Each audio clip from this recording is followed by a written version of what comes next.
My parents always gave my golden child brother anything he wanted and pretended I didn't exist. So when they found out my company sold for $20 million, I got to return the favor. Growing up, they called him the future. I was just there.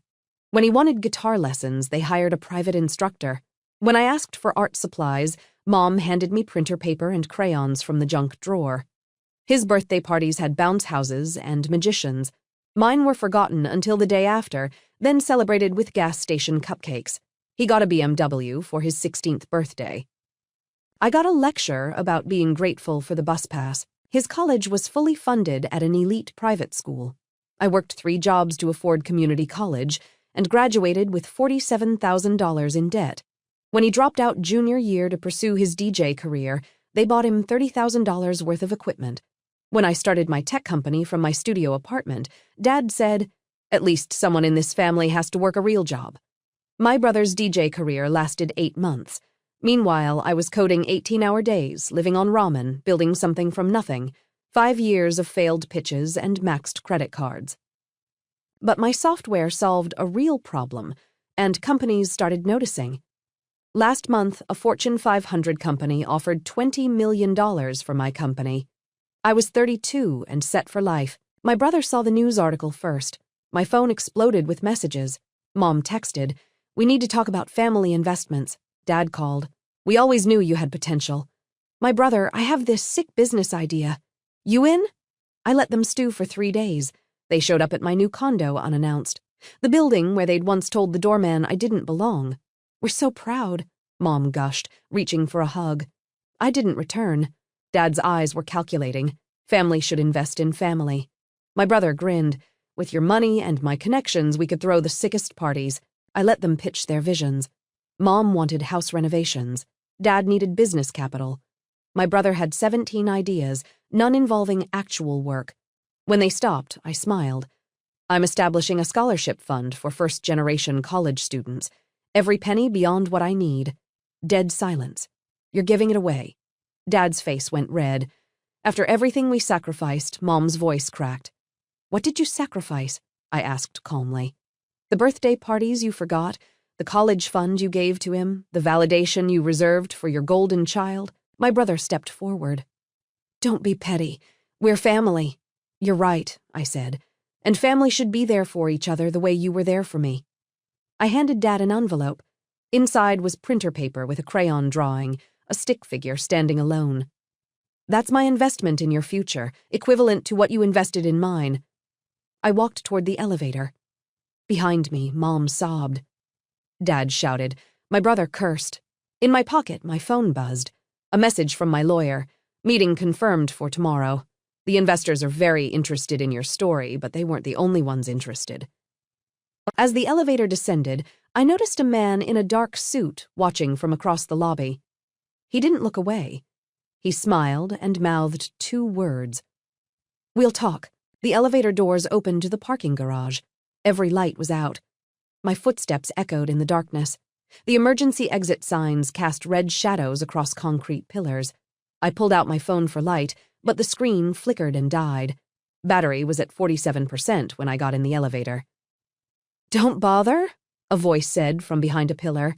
"The jammer has a 15-foot radius." The man in the dark suit stepped into view. Up close, I could see he was maybe 50, with silver hair and a scar running through his left eyebrow. His shoes were Italian leather, probably worth more than my first car. "Who are you?" I kept my distance. Keys between my knuckles. "My name is Vincent Caruso. I represent a consortium of investors who are very interested in the technology you just sold. I don't care who you represent. I'm not interested." He laughed. A sound like broken glass. "You misunderstand. We're not here to make you an offer. We're here because you sold something that doesn't belong to you." My blood went cold. I built that software from scratch. Every line of code is mine. "Is it?" Vincent pulled out a tablet that somehow still worked despite the jammer. He showed me lines of code.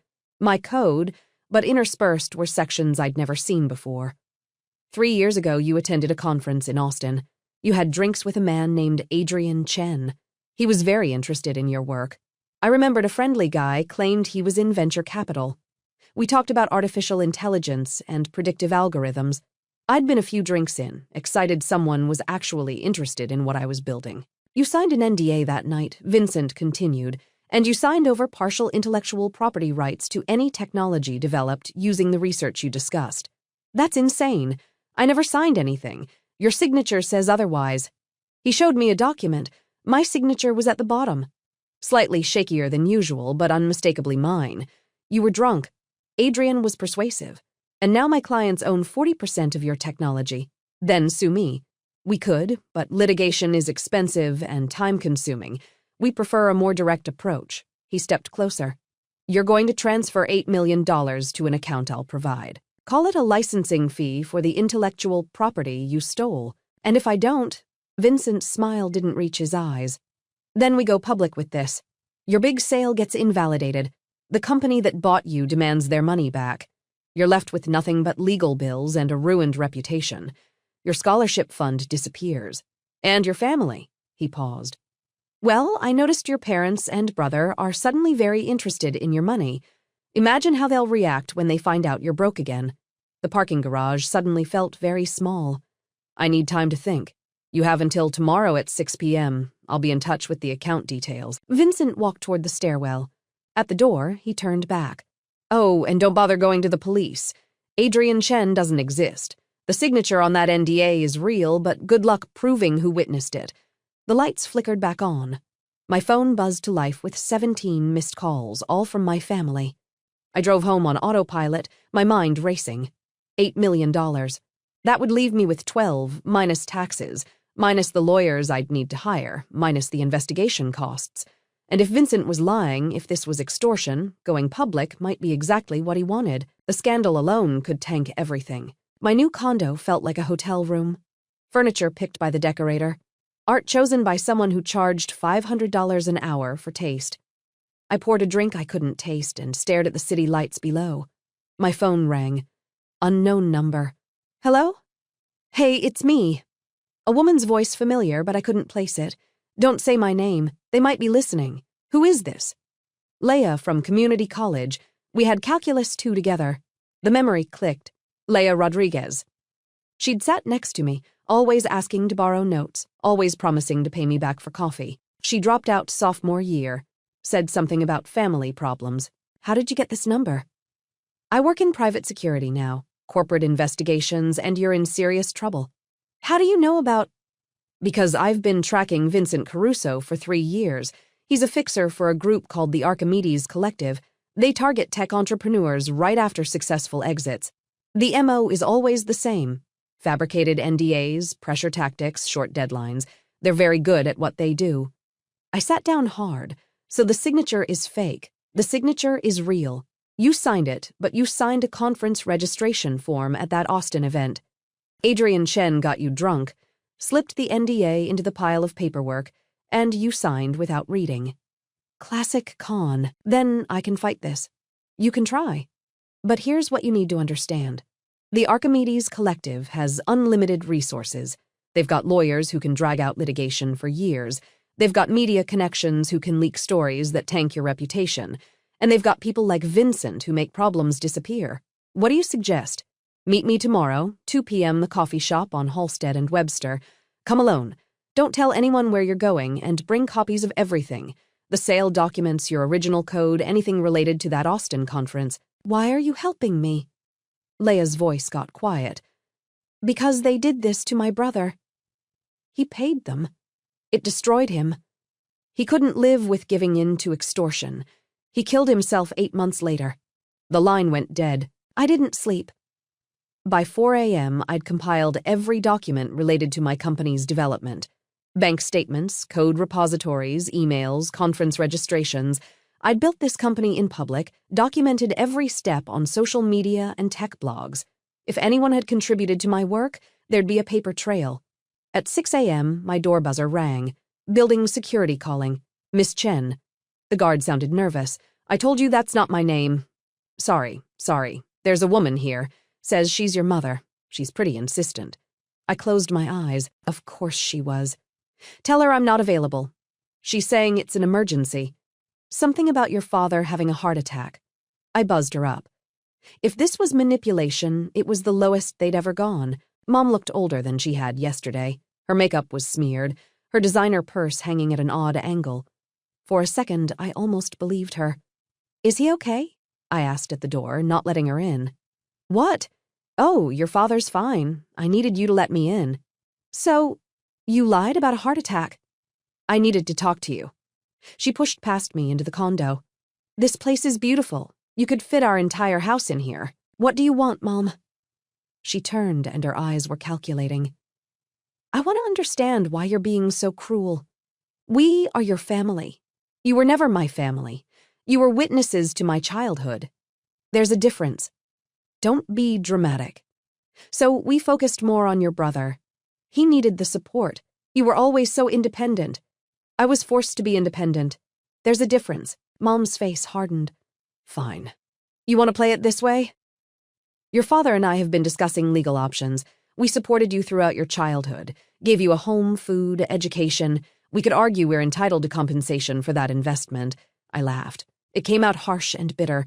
"You're going to sue me for raising me? Please do. I'd love to hear you explain to a judge why you deserve money for giving me expired cupcakes and bus passes. You're being irrational. The money has changed you. The money revealed you. There's a difference." She grabbed her purse. "You're going to regret this." Family doesn't forget. Neither do I. After she left, I sat on my designer couch in my expensive condo and felt more alone than I had in my studio apartment. At least then I'd known who I could trust. Now everyone wanted something. At 2 p.m., I walked into the coffee shop on Halstead and Webster. Leia sat in the back corner, laptop open, scanning the room like she expected trouble. She changed. The girl who couldn't afford her textbooks now wore expensive-looking tactical gear and had a scar running down her neck. "Thanks for coming," she said, gesturing to the seat across from her. "We don't have much time." "They're probably watching you." "Who?" "The Archimedes Collective and your family." Leia pulled up security footage on her laptop. It showed my mother leaving my building this morning, then getting into a black sedan. In the front seat was Vincent Caruso. They've been in contact for 3 days since the sale was announced. My stomach dropped. "My mother is working with them. Your whole family is." "Vincent approached your father first. Offered him $2 million if they could pressure you into settling. They've been coordinating the guilt trips, the demands, everything. Your mother's emergency this morning was supposed to keep you distracted while Vincent's team accessed your legal files. My lawyer is fine. They couldn't get past your attorney's security, but they tried." Leia turned to the laptop. "Here's what we know. The Archimedes Collective operates through shell companies in 14 countries. They've extorted over $200 million from tech entrepreneurs in the past 5 years. The Adrian Chen identity is used repeatedly. Same conference, same drinks, same NDA trick. So how do I stop them? You can't. Not directly." Leia pulled out a flash drive, but I've spent 3 years building a case. Testimonies from 17 other victims, financial records tracing the money, evidence of forged documents and fabricated claims, everything we need to take them down. Then go to the FBI. I have 4 times. Each time the investigation gets killed from above, the collective has serious political connections. Senators, judges, people who make sure investigations disappear. So we're screwed. Not necessarily. Leia leaned forward. The media won't touch this either. Too much legal risk. But there's one avenue they can't control. Your platform. I don't have a platform. You do. Your company sale was news. You've got business journalists who want to profile you. Tech podcasters who want interviews. You've got attention right now. And attention is power. You want me to go public. I want you to tell your story. The real story. How you built your company from nothing. The documentation you have proving every line of code is yours. The suspicious encounter with Adrian Chen. The threats from Vincent Caruso. The fabricated NDA. Make it personal. Make it compelling. Make it impossible to ignore. They'll destroy me. They'll try. But here's the thing about public attention. It makes it very hard to make people disappear quietly. And once your story is out there, 18 other victims have agreed to come forward with theirs. We create a wave they can't stop. And my family. Leia's face softened. I have evidence of their involvement with Vincent. If you want it, I thought about my mother's fake heart attack. My father's calculating eyes. My brother's complete lack of work ethic. The 20 years of birthday parties they forgot. "Yeah," I said. "I want it." The next 6 hours were a blur. Laya introduced me to an investigative journalist named Rebecca Park, who'd been tracking financial fraud in Silicon Valley. Rebecca had been trying to nail the Archimedes Collective for 2 years, but couldn't get past their legal firewalls. "Your documentation is incredible," Rebecca said, scrolling through my files. "You've essentially built an airtight case that you developed this technology independently. Every commit to your GitHub repository is timestamped. Every blog post about your progress is dated. You even have photos of your whiteboard with preliminary algorithms from 3 years before the Austin conference. I documented everything because I knew investors would question my timeline. It's perfect. And with Leia's evidence about the collective's pattern of behavior, we can make this the centerpiece of a major exposé. But I need you to understand the blowback. This will get ugly, uglier than being extorted for $8 million. Rebecca exchanged looks with Leia. "Vincent Caruso doesn't lose gracefully. And your family is going to come after you hard. Are you prepared for that?" I thought about the crayon drawing I'd given my father. The stick figure standing alone. I've been alone my whole life. I'm prepared. We worked until midnight. Rebecca crafted the story, pulling quotes from my interviews and weaving in the pattern of fraud. Leia provided sanitized evidence that couldn't be traced back to her sources. I wrote a personal essay about building a company while invisible to my own family. The article was scheduled to publish in 48 hours on a major tech news site. In the meantime, I had to face Vincent Caruso's deadline. At 5:30 p.m. the next day, I stood in the same parking garage. This time, the lights were on, and I wasn't alone. Leia waited in a car 3 spaces down, recording equipment running. Rebecca was on the phone, ready to publish early if anything went wrong. Vincent appeared at exactly 6 p.m. "I admire punctuality," he said. "Do you have the account transfer ready?" "I do. I pulled out my phone, but I have some questions first. I'm not here to negotiate. Humor me. How many people have you done this to?" Vincent's smile was practiced. "I have no idea what you're talking about. Adrian Chen, the Austin conference, the NDA trick. How many?" "You're wasting your deadline. Let me tell you what's going to happen instead. In approximately 6 minutes, one of the largest tech news sites in the country is publishing a story about the Archimedes Collective, about your pattern of extortion, about the fabricated documents and the threats, about the 18 other entrepreneurs you victimized, and about my family's involvement in pressuring me to pay." Vincent's smile finally faltered. "You're bluffing. Am I?" I showed him my phone. Rebecca's article was live on the site, timestamp showing 6:04 p.m. It published early. His face went pale, then red. "You just made a serious mistake." "No, Vincent. You made the mistake 3 years ago when you targeted me. You thought I was alone, thought I was desperate enough to pay, thought I'd roll over like your other victims. I stepped closer, but I've been underestimated my whole life. I'm very good at surviving it. This won't stop us. We have resources you can't imagine. So do I. 18 victims are filing a joint lawsuit tomorrow. The SEC is launching an investigation. 3 senators are calling for hearings, and the FBI just got forwarded evidence they can't ignore from sources they can't intimidate. You're done." Vincent's hand moved toward his jacket. Leia was out of her car instantly, gun drawn. "I wouldn't," she said calmly. "Building security has been alerted. Police are 2 minutes out, and everything here is being recorded." Vincent froze, looked at me, looked at Leia. His hand slowly moved away from his jacket. "You think you've won," he said quietly, "but you have no idea who you're dealing with. Neither did you." Police sirens echoed in the distance. Vincent disappeared into the stairwell. By the time officers arrived, he was gone. The next 72 hours were chaos. Rebecca's article exploded across the internet. My story about the golden child and the forgotten daughter went viral, resonating with thousands of people who'd been overlooked by their family. The revelation about the Archimedes Collective's extortion scheme became a scandal that dominated tech news cycles. 18 entrepreneurs came forward with their stories. The pattern was unmistakable. Vincent Caruso and his associates had been operating for 6 years, targeting vulnerable founders right after successful exits.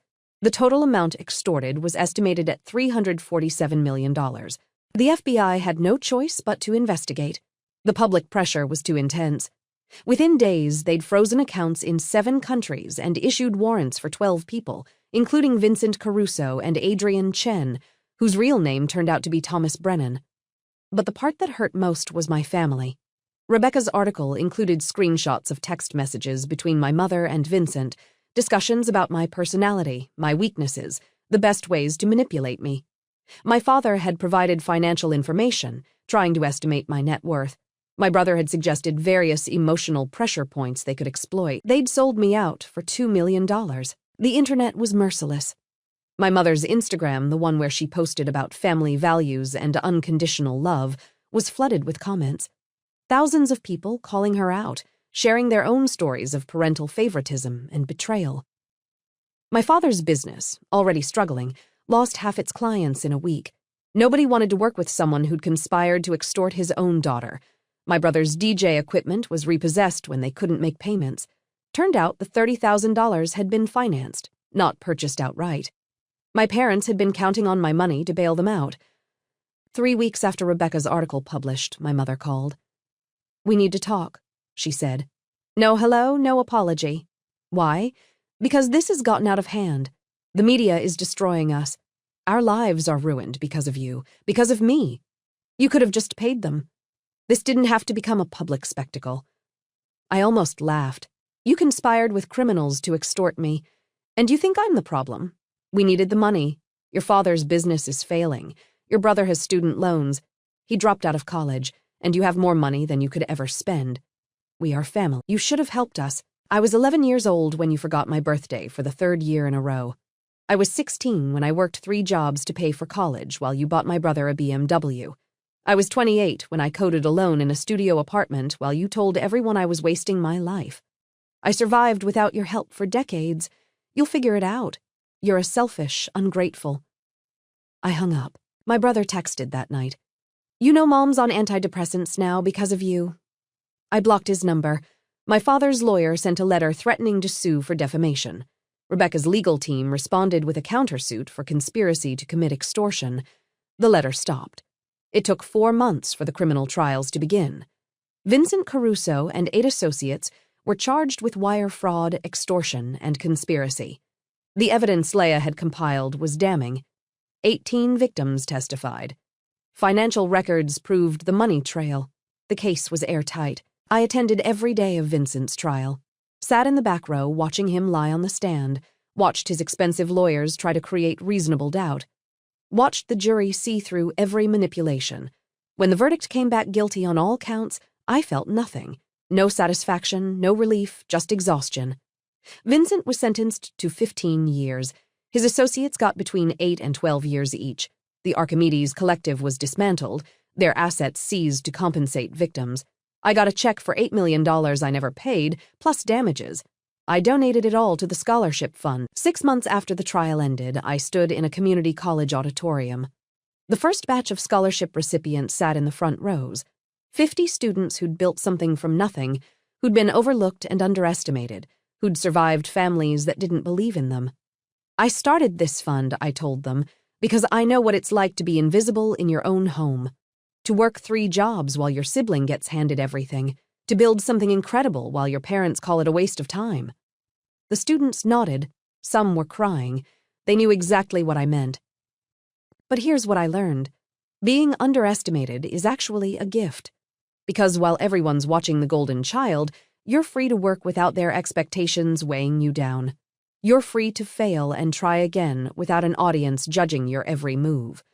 You're free to build something real instead of something designed to earn approval you're never going to get. A girl in the 3rd row raised her hand. But doesn't it still hurt knowing they'll never be proud of you? Yes, I said honestly. Every single day. But you know what hurts more? Spending your whole life trying to earn love from people who aren't capable of giving it. So you build a different family. You find people who show up, who celebrate your wins, who believe in you, even when you're coding in a studio apartment and eating ramen. Did you ever forgive them? A guy in the back asked. Your family? I paused. Thought about my mother's Instagram posts about being a devoted parent. My father's interviews claiming I'd abandoned them. My brother's podcast about being betrayed by a greedy sister. No, I said, and I'm okay with that.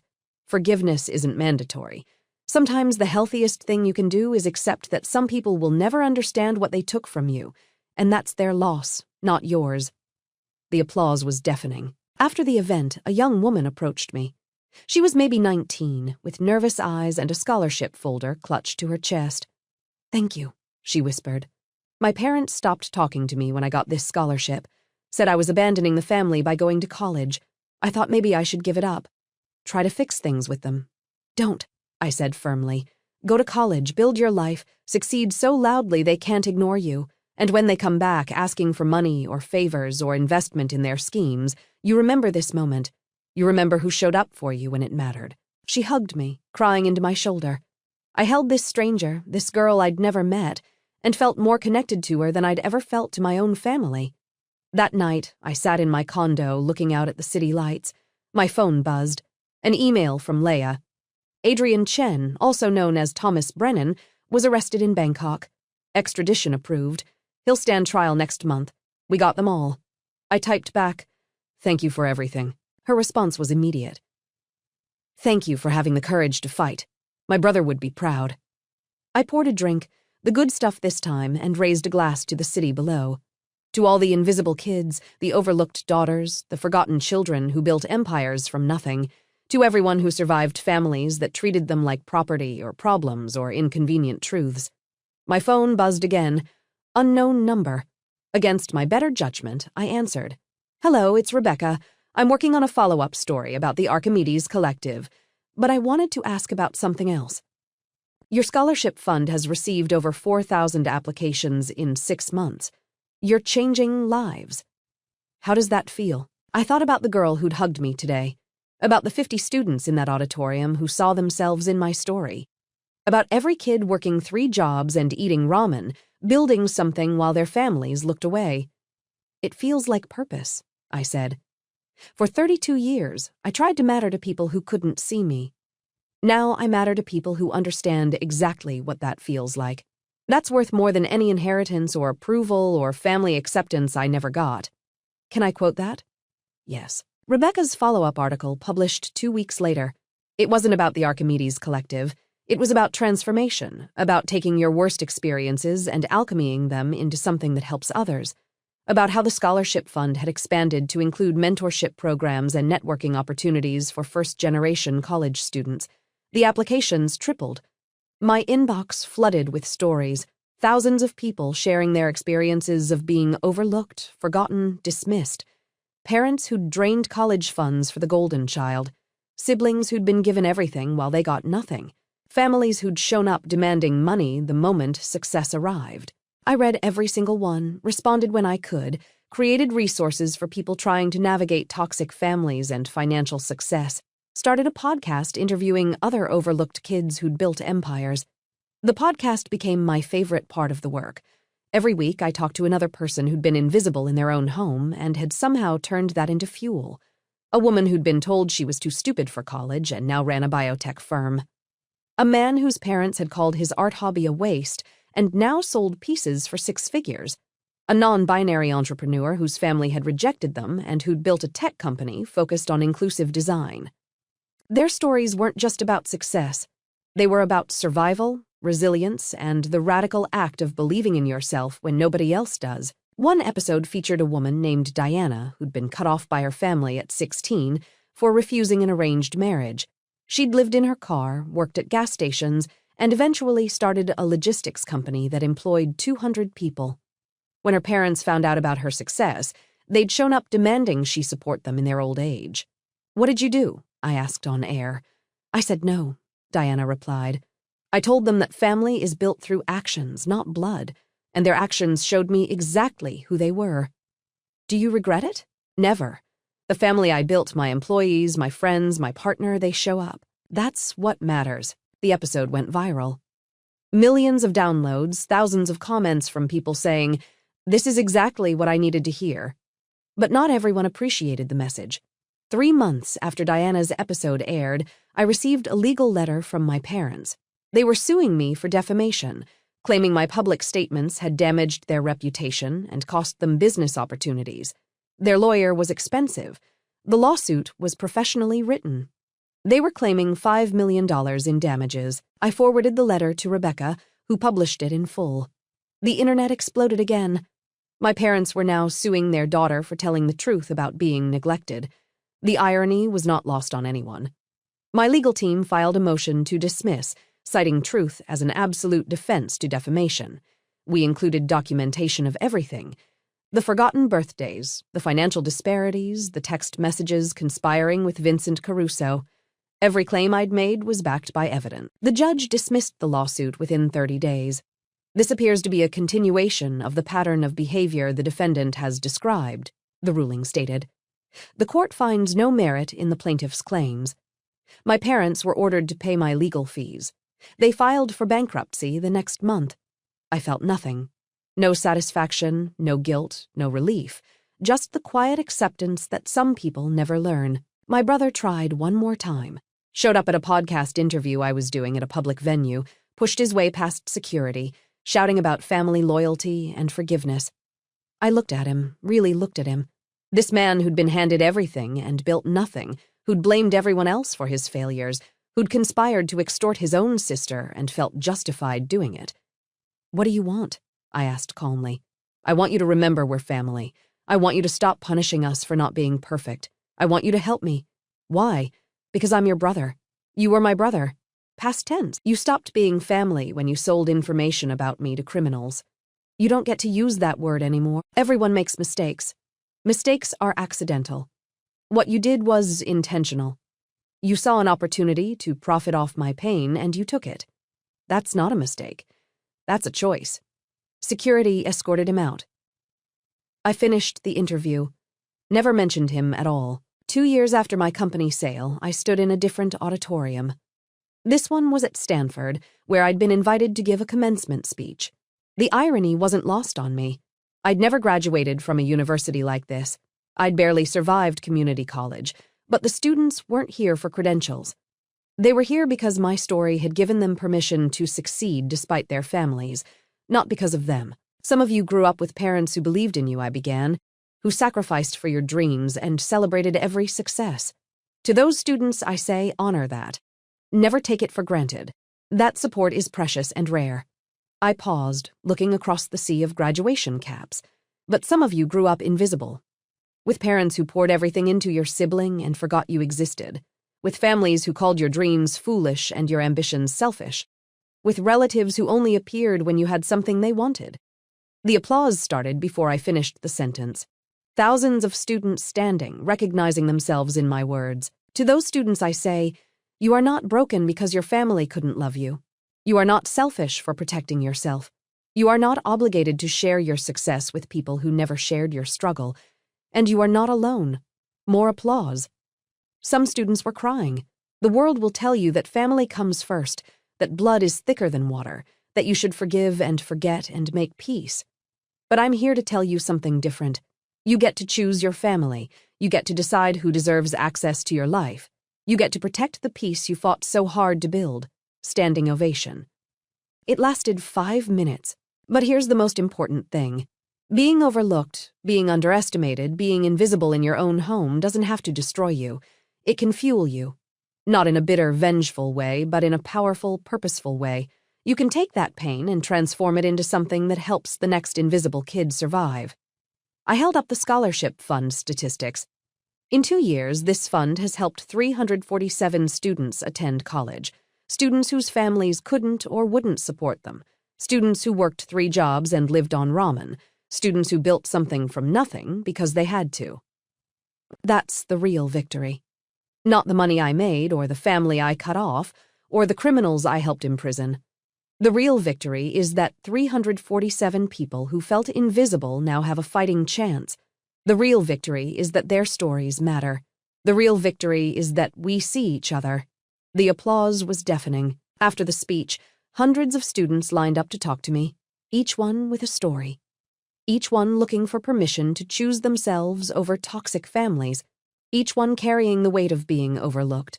I stayed until midnight listening to every single story. A young woman whose parents had drained her college fund to bail out her brother. A young man whose family had called him lazy despite his 4.0 GPA because he didn't want to join the family business. A student whose parents had shown up graduation day asking for money before congratulations. Each story was different. Each story was exactly the same. At 2 a.m., I finally made it back to my hotel. My phone had 127 messages, most from people sharing their stories, thanking me for giving them language for their experiences. But one message stood out, from an unknown number with a 415 area code. You probably don't remember me, but I was your TA in community college. I watched you work 3 jobs and still ace every exam. I always wondered what happened to you. Now I know. You're saving kids like you used to be. I'm proud of you. I stared at that message for 10 minutes. Someone had seen me. Even back then, when I felt completely invisible, someone had noticed. I texted back, "Thank you. That means more than you know." Their response, "You're doing the work that matters. Keep going." 3 years after the company sale, the scholarship fund had helped 10,000 students. I'd written a book about building a business while your family tears you down.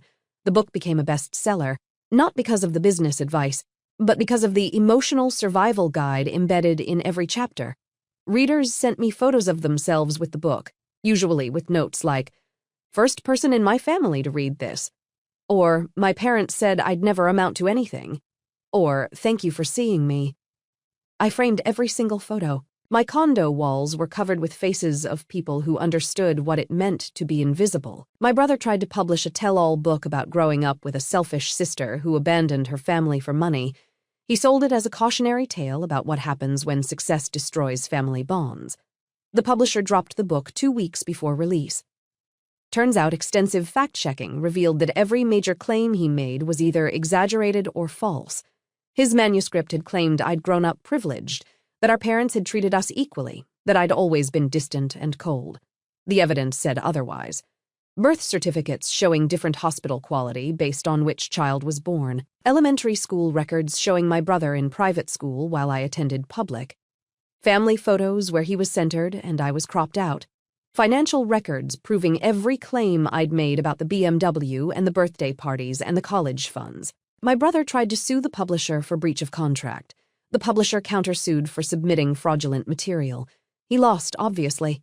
Ended up owing them $50,000 in legal fees. I heard about it through Rebecca, who was tracking the case for a follow-up article. "How do you feel about it?" she asked. "Tired," I admitted. "I'm just tired of them trying to rewrite history. Tired of being painted as the villain in their story." "You know the truth," Rebecca said. "So does everyone else who is paying attention." "Yeah, but my brother will spend the rest of his life believing he's the victim. My parents will die thinking I'm the ungrateful daughter who destroyed the family, and nothing I say or do will change that." "Does it need to?" I thought about it. No, I guess it doesn't. Rebecca's article published with a new angle. Not about the lawsuit or my brother's failed book. About the impossibility of changing people who are committed to misunderstanding you. About the freedom that comes from accepting that some relationships are simply incompatible with your survival. The article resonated. Millions of views, thousands of people saying, "I needed to hear this." But the message that mattered most came from Diana, the woman who'd been on my podcast. "You gave me permission to stop explaining myself to people who will never understand." Thank you. That's when it clicked.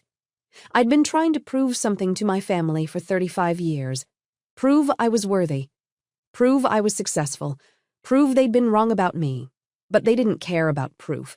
They cared about narrative. And in their narrative, I would always be the villain. I could live with that. 5 years after the company sale, I sold another company, this one for $45 million. The news was public, unavoidable. I waited for my family's response. Nothing. No calls, no texts, no lawyers, complete silence. At first I thought it was strategy, a new manipulation tactic. But weeks passed, then months, still nothing. Finally, I broke down and searched for them online. My mother's Instagram was gone. My father's business website was defunct. My brother's social media was private. I hired Leia, now running her own security firm, to do a basic background check. Not because I wanted to contact them. I just needed to know they weren't planning something. Her report arrived 3 days later. My father had remarried, moved to Arizona, and started a small consulting business. His new wife had 2 adult children who, according to public records, he treated very well. Birthday parties, college funds, the whole package. My mother had moved to Florida, living in a retirement community. She volunteered at a local library and, according to her online reviews, was beloved by the community. Such a kind woman, one review said. always asking about my kids and remembering their names. My brother had moved to Seattle, working as a sales manager at a furniture store. He'd gotten married, had a kid, coached Little League. His Facebook was filled with wholesome family photos. They'd moved on, built new lives where they were good people, good parents, good spouse, good community members, just not with me. I showed Leia the report. "How do you feel?" she asked. Confused, I admitted. They were capable of being good family members the whole time. They just chose not to be. Not with me. Some people can only see certain people as fully human, Leia said gently. It's not about you. It never was. Then why does it still hurt? Because you're human and humans want to be loved by their parents. That doesn't go away just because they didn't deserve you. I filed the report away. Never contacted them. Never checked on them again. But I thought about it constantly. The fact that my father could show up for stepchildren when he'd never shown up for me. The fact that my mother could remember community kids' names when she'd forgotten my birthdays. The fact that my brother could be a present parent when he'd sold me out to criminals. They were capable. They just never saw me as worthy of that capability. A therapist once asked me, "What would it take for you to forgive them?" I thought about it for weeks. They'd have to acknowledge what they did, really acknowledge it. Not, "I'm sorry you feel that way," or "mistakes were made, but I chose to treat you as less important than your brother." I chose to forget your birthdays. I chose to conspire with criminals to extort you, and I was wrong. And if they did that, they won't, because that would require them to see themselves as capable of cruelty. And their entire identity is built on being good people who were victimized by an ungrateful daughter. So forgiveness isn't possible. Forgiveness isn't necessary, I corrected. I don't need them to be sorry. I need to be free. And I am. 7 years after the company sale, I stood at another scholarship award ceremony. The fund had grown beyond anything I'd imagined. We were now supporting 2,500 students annually, had expanded to include graduate programs, and had created a network of mentors who were all formerly overlooked kids who'd built empires. The evening's keynote speaker was Diana. She'd sold her logistics company for $120 million and immediately started her own foundation. "I learned from the best," she said, gesturing to me in the audience. "Someone who showed me that success isn't measured by the family you're born into, but by the family you choose and the people you help along the way." After her speech, we sat together in the green room. "Do you ever wonder if they're watching?" she asked. "If they see what you've built and regret how they treated you." Sometimes, I admitted, but then I remember it doesn't matter. They had a chance to be part of my life. They chose extortion instead. That tells me everything I need to know. Does the anger ever go away? The anger went away years ago. What's left is just sadness. Not for me, but for them. They could have had a daughter who loved them. Instead, they have a stranger who succeeded despite them. That's their loss. Diana nodded. I used to think forgiveness meant going back, letting them in, pretending it never happened. But maybe forgiveness is just accepting that they are who they are, and I'm who I am, and those two things don't fit together. That's exactly it. We sat in comfortable silence. Two women who'd been invisible in their own homes and had somehow found each other in that invisibility. My phone buzzed. A text from Leia. "Vincent Caruso died in prison. Heart attack. Thought you should know." I showed Diana the text. She read it, then looked at me. "How do you feel?" "Nothing," I said honestly. "He was just a symptom of the bigger problem. My family's willingness to sell me out. His death doesn't change that." "No," Diana agreed. "But it does mean justice, I guess." But later that night, alone in my condo, I did feel something. Relief. Not because Vincent was dead, but because a chapter was finally truly closed. No more trials, no more appeals, no more chances for the Archimedes Collective to resurface. It was over. I poured a drink and toasted the city lights below. To every invisible kid who survived, to every overlooked daughter who built empires, to every person who chose themselves over toxic families. To me, 10 years after the company sale, I received an invitation to my father's funeral. He died of a stroke at 68. The invitation was formal, impersonal. No personal note, no acknowledgement of our history, just a time, date, and location. I didn't go. Instead, I spent that afternoon with the scholarship recipients talking about navigating family expectations and building lives on your own terms. One student asked if I ever regretted cutting off my family. Never, I said, but that doesn't mean it didn't hurt. You can make the right choice and still feel pain. Those aren't mutually exclusive. How do you know it was the right choice? Because my life is full of people who show up, who celebrate my wins, who support me through failures, who see me as fully human. That's what family should be. And I built it myself. My mother called 3 months after my father's funeral. I almost didn't answer, but curiosity won. "Hello, it's me." Her voice was old, fragile. "I know." Silence then. "Your father's estate was smaller than expected. There are debts. Your brother can't help. I hung up. She called back immediately. I blocked the number. My brother tried next. Email this time. Long rambling, talking about family obligations and forgiveness, and the importance of taking care of elderly parents. He mentioned my father's debts, my mother's fixed income, the struggle to maintain her lifestyle. I deleted the email without responding. My brother's wife tried, friendly, personable, explaining that she'd heard both sides of the story and understood my perspective. But surely I could see that holding grudges helped no one. She included photos of my nephew, a kid I'd never met, suggesting that family reconciliation would be good for the next generation. I looked at the photo, a 5-year-old with my brother's smile, a kid who'd grow up hearing about the rich aunt who abandoned the family. Another generation of narrative I couldn't control. I wrote back, "I wish your son well, but I am not responsible for your husband's choices or their consequences. Your family emergency is not my obligation." She responded with Bible verses about forgiveness and honoring parents. I blocked her too. The attempts continued for 6 months. Friends of the family reaching out. Distant cousins I'd never met. Even my mother's neighbors. Each one with the same message. Family is everything. Let go of the past. Your mother needs help. None of them asked why I'd cut contact.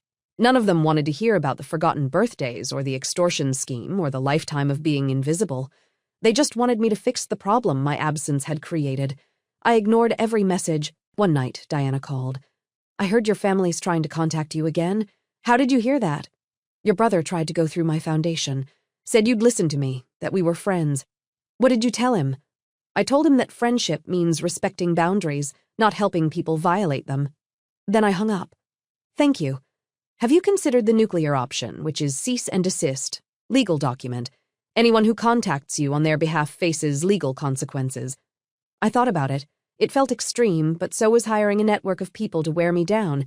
Send me the paperwork. 2 weeks later, my lawyer delivered cease and desist letters to my mother, brother, sister-in-law, and 12 people who'd contacted me on their behalf. The message was clear. Any further contact would result in legal action for harassment. The letters worked. The messages stopped. For 3 years, I heard nothing. Then, on my 45th birthday, a letter arrived. Physical mail forwarded through my lawyer, who'd screened it per our agreement. Inside was a single page, handwritten. "I'm dying. Cancer. Maybe 6 months. I don't expect you to care. I don't expect you to come. I just wanted you to know that I'm sorry. Not sorry I got caught. Not sorry things didn't work out. Sorry for who I was. Sorry for what I took from you. Sorry for making you believe you were invisible when you were extraordinary. You deserved better. I'm sorry I couldn't be better. I'm sorry I didn't try." Mom, I read it 17 times, looking for manipulation, for hidden asks, for strategy. Found none. Just the shaky handwriting of someone who'd run out of time to lie. I didn't respond, but I didn't throw it away either. I put it in a drawer. This final acknowledgement of what had been stolen. My mother died 4 months later. I didn't attend the funeral, but I did send flowers. White roses, her favorite. The card said simply, "I hope you found peace." My brother called after the funeral, left a voicemail. His voice was rough, exhausted. "I'm not asking for money. I'm not asking you to forgive us. I'm just asking you to understand that we were wrong. All of it. Every choice we made about you was wrong. And I'm sorry. Not because Mom died and I'm feeling sentimental, but because you deserved better siblings than me. You deserved better parents than them, and I'm sorry we couldn't be that for you." I listened to the voicemail 3 times, then deleted it. Not out of anger, but out of acceptance. His apology couldn't undo 30 years of being invisible. Couldn't erase the extortion scheme or the forgotten birthdays or the lifetime of being second choice. But it was something, an acknowledgement, a period at the end of a very long sentence. I called Diana. They apologized. Both of them, after all these years. How do you feel? Sad. Not for them. For the relationship we could have had if they'd been capable of this honesty 20 years ago. Do you wish you'd reconciled before she died? No, because reconciliation would have required me to pretend the past didn't matter, and it did matter. It shaped everything I became. I can accept their apologies without forgiving them. I can acknowledge their regret without absolution. That's very evolved of you. Or I'm just too tired to be angry anymore. Diana laughed. Same thing. Now at 47, I run 3 foundations. The original scholarship fund has helped 12,000 students. I've written 4 books. I'm financially secure for 3 lifetimes, and I'm surrounded by people who show up. People ask if I'm happy, if cutting off my family was worth it, if I ever regret the choice. The answer is complicated. I'm not happy in the way someone with a functional family is happy. I don't have cousins to call or parents to visit or siblings who know my history. I built my life from scratch, and there's a loneliness in that, a fundamental aloneness that never quite disappears, but I'm free. Free from manipulation, from obligation, from the exhausting work of trying to matter to people who couldn't see me. Free to build the life I want with people who choose me back. And that freedom is worth everything I lost. Worth every birthday they forgot, every accomplishment they dismissed, every moment they looked through me instead of at me, because I see myself now. I see the scared kid working 3 jobs. I see the exhausted entrepreneur coding at 3 a.m., I see the woman who chose dignity over family approval, and I see the person I became when I finally stopped waiting for their validation. That person is enough. More than enough. Extraordinary, actually, and I didn't need them to believe it for it to be true. Last week I received a letter from my nephew. He's 15 now, writing without his parents' knowledge. He found my address through the Scholarship Foundation website. The letter was heartbreaking in its honesty. My dad tells me you're selfish and cruel, but I found your book in the library. I found the articles about your company and your foundations. You're not what he said. I think maybe you're what I want to be. Someone who chose themselves. Is that selfish? Because it doesn't feel selfish. It feels like survival. I wrote back. Choosing yourself isn't selfish. It's necessary. Your father's story about me is his truth. He needs me to be the villain because that narrative absolves him of responsibility. But you get to decide what you believe. And more importantly, you get to decide who you become. You're not your father's choices. You're your own person. Never forget that. We've been corresponding for 3 months now. He asks about building businesses, about standing up to family pressure, about what it means to be your own person. I answer honestly. I don't talk badly about his parents.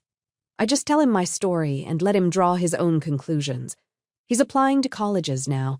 His parents want him to stay local, work in the family business, follow tradition. He wants to study computer science, build something of his own, create distance. They'll be angry, he wrote. They'll say I'm abandoning them like you did. I wrote back, let them be angry. Their anger is about their fear of losing control. It's not about you and you're not abandoning them. You're choosing yourself. There's a difference. His response, I'm scared I'll regret it, that I'll end up alone. Sorry, that sounds harsh. It's not harsh, it's honest. And yes, I'm alone in some ways, but I'm also surrounded by people who genuinely love me. Not because they have to, not because of blood obligation, but because they choose to. That's better than being surrounded by people who treat you as invisible. Do you think I'm making the right choice? I think you're making your choice, and that's what matters. He applied to MIT, got in with a full scholarship, told his parents last week. According to his latest letter, it went about as well as expected. His father called him ungrateful. His mother cried. They pulled the guilt card, the family loyalty card, the after everything we've done for you card. He moved out, found a friend's place to stay until college starts, cut off contact with his parents until they can respect his choices. Does it get easier?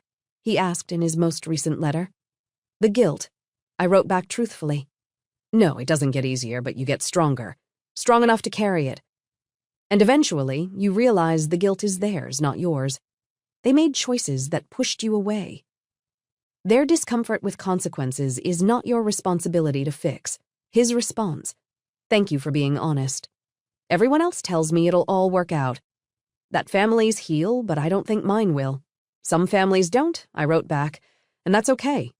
You get to build a new one person at a time with people who show up. I put his letter in the drawer with my mother's apology.